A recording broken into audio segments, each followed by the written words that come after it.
Welcome back, Math 7. Today we are moving on to our second to last lesson in Unit 3.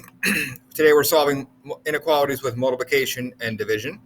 There is one slight snag today. There is a special rule we need to remember when we are multiplying and dividing or solving equations with multiplication and division. So we need to watch out for this rule today as we solve these inequalities. Other than that, it's just like solving equations with multiplication and division. So let's get into it, see what happens.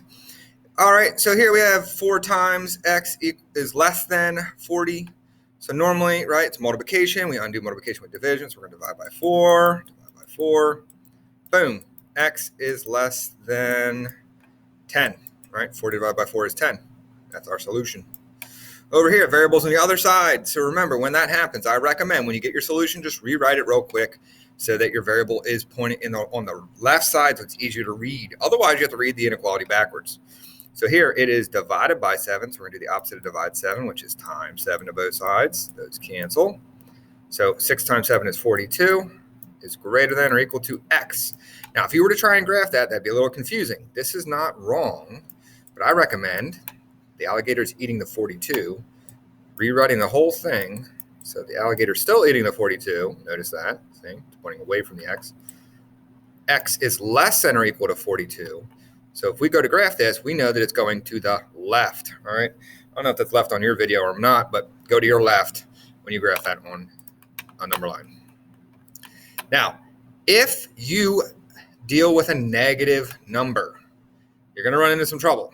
So let's look at an example here. 2 is greater than 1. We all agree with that that's true.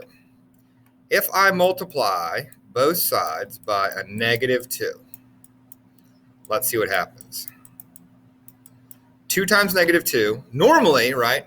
Normally, you multiply any number by both sides, an inequality or an equation would stay true, right?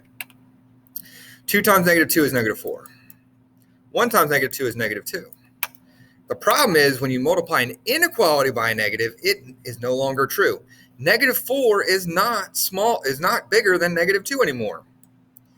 It is actually less than negative 2. So anytime you multiply or divide by a negative, you have to flip your inequality. So that's our one little trick that goes with this lesson.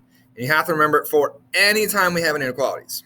It only comes into play with multiplying and dividing negative numbers. So remember that. All right?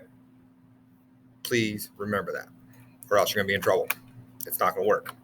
So here we have, we're dividing by negative 2. To solve this, I have to multiply by a negative 2, which just so happened to be what I just did up there. So when I do this, k is, it used to be less than, so I'm going to have to switch. It's going to be greater than now. I have to switch my inequality. 9 times negative 2 is negative 18. When I go to graph this, it's not rocket science. Remember, put your answer in the middle. One number bigger, one number smaller.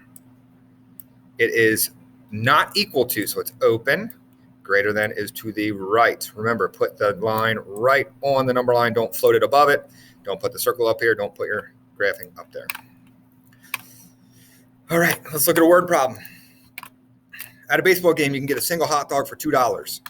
You have to spend $10. Your parents said you must spend $10 to have a good time at this game. Write and spend an inequality, write and solve an inequality, find the number of hot dogs you can buy.